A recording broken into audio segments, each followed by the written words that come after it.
Assalamualaikum warahmatullahi wabarakatuh. Perkenalkan nama saya Anissa Nurani Febrianti. Pada kesempatan pada hari ini, saya akan memaparkan pengembangan materi ajar Bahasa Indonesia SMA kelas 10 semester ganjil dengan nomor KD 3.3 dan 4.3.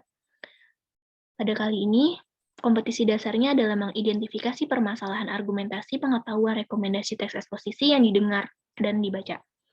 Kemudian di sini ada IPK-nya. Yang pertama adalah menjelaskan pengertian teks eksposisi.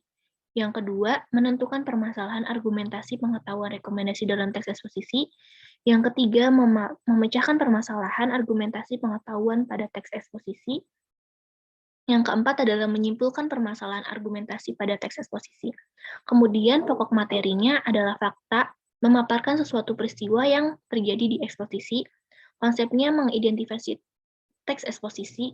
Kemudian prosedurnya memaparkan langkah-langkah pembuatan teks eksposisi. Kemudian metodenya, guru menjelaskan teks eksposisi, ciri umum, dan tujuan untuk mengidentifikasi teks eksposisi yang didengar atau dibaca. Kemudian evaluasinya, peserta didik dapat mengetahui pengertian dan ciri umum teks eksposisi. Yang kedua, peserta didik dapat menentukan permasalahan yang ada dalam teks eksposisi. Yang ketiga, peserta didik dapat berargumentasi mengenai permasalahan yang ada dalam teks eksposisi.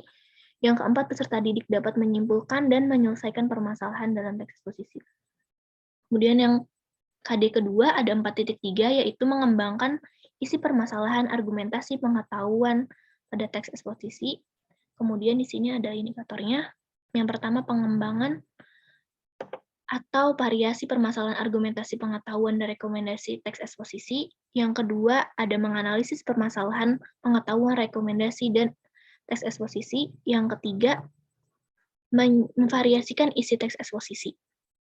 Kemudian di sini ada prosedurnya, memaparkan langkah-langkah pembuatan teks prosedur. Teks eksposisi, keterampilannya membuat teks eksposisi. Kemudian di sini ada metodenya, memberikan kesempatan kepada peserta didik untuk membuat teks eksposisi dan memecahkan permasalahan yang ada di dalam teks eksposisi dengan mengembangkan dan variasi baru sesuai dengan kreativitas peserta didik. Kemudian evaluasinya ada peserta didik dapat mengembangkan pengetahuan yang ada dalam teks eksposisi.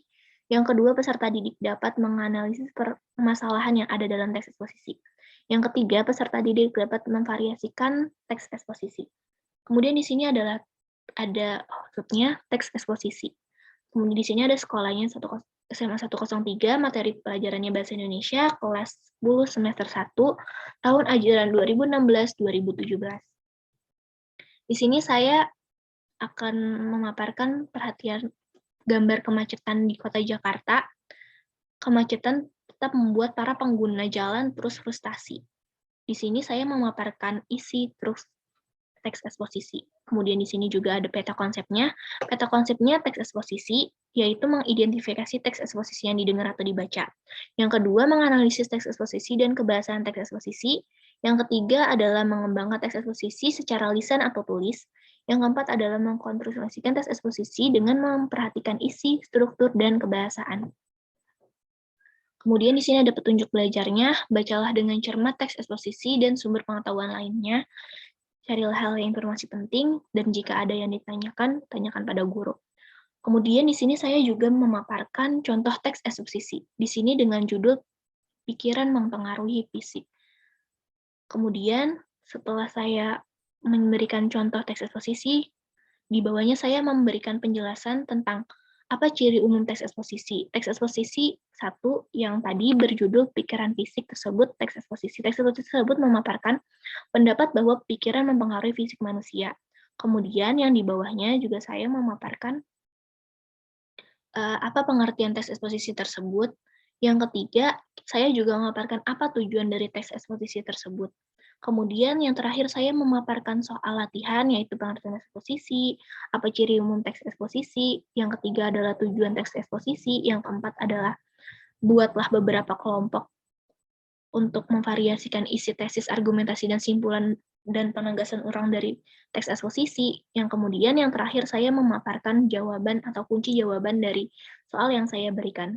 Demikian presentasi saya kali ini. Kurang lebihnya mohon maaf. Assalamualaikum warahmatullahi wabarakatuh.